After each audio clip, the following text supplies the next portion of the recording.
And while we're on the topic of Africa, this beautiful continent that I've never been to, it has natural wonders, sunshine, wildlife, and school children singing beautiful rugby chants. Let's go!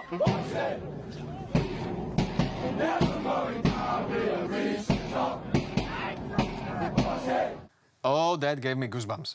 If you think we were desperate to work that clip into the show, you're absolutely right. We just wanted a bit of positivity before we talk about some cruel and dark stuff that goes on in Africa. Africa is a continent alive with the power of myth, some traditional, some very new. In these newer myths, the East, such as China and Russia, are the good guys. Yeah. And the West are the bad guys. But the new myths, like these, don't just appear from nowhere. And you don't need to look much further than our old friend Yevgeny Prigozhin and his Wagner group to understand who is busy creating those myths. Over the years, Prigozhin and his merry band of heavily financed men have been getting involved in all sorts of shenanigans in Africa on behalf of the Russian government. And the results? Well, just look at this map that shows the reach of Russian disinformation campaigns on the continent. It's f***ing impressive and actually scary. Or this one that shows all the nations where Russian mercenaries are active today. Both of which lead to this map, which shows in dark blue the number of African countries that abstained from condemning the Russian war in Ukraine during a UN vote. The West has not always been Africa's friend in the past. Like all myth, this one has more than a few grains of truth to it.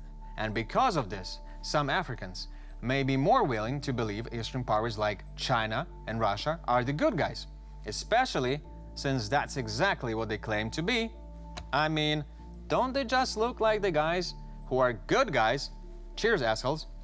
It's clear that Russia wants from Africa, and it's not too different to what Europe wanted in the past: influence, control, access to resources, and the opportunity to exploit the continent for profit. And maybe to grab a selfie in front of a pyramid. I never did that. What Russia is doing is really just a new form of colonialism, and it's a lot easier than the old colonialism, as you can simply outsource the dirty work to your favorite or formerly favorite extra-national band of mercenaries. Just in case you were confused as to whether Wagner are the good guys or the bad guys, until recently, this was their logo. Yeah. And nothing says we're here to help you like a logo that looks like the cover of a Polish death metal album. But Wagner specializes in real death. And this is what they've done in Africa so far. Mercenary activities. This, of course, is Wagner's signature dish. And they have sent their zany band of criminals as far as places like Libya and Sudan. Why? Mainly because it makes them a lot of money, courtesy of Russia and others who want to advance their interest in the region. And also, it's a rewarding life. Some killing here, a bit of torture there, and then back to the hotel swimming pool for a few cocktails. Well, we all need that life-work balance, don't we? Military intervention. But Wagner does not always work for Russia. The Wagner Group has also conducted military interventions and training in African countries, often in support of authoritarian regimes or rebel factions.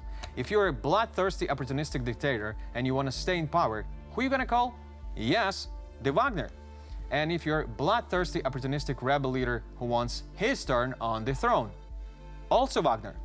Does Wagner dabble in Africa regime change for fun? No. Helping prop-up dictators is a literal gold mine. And since we're really desperate to end this segment on an inspirational note, it's time to watch this again. Take it away, boys.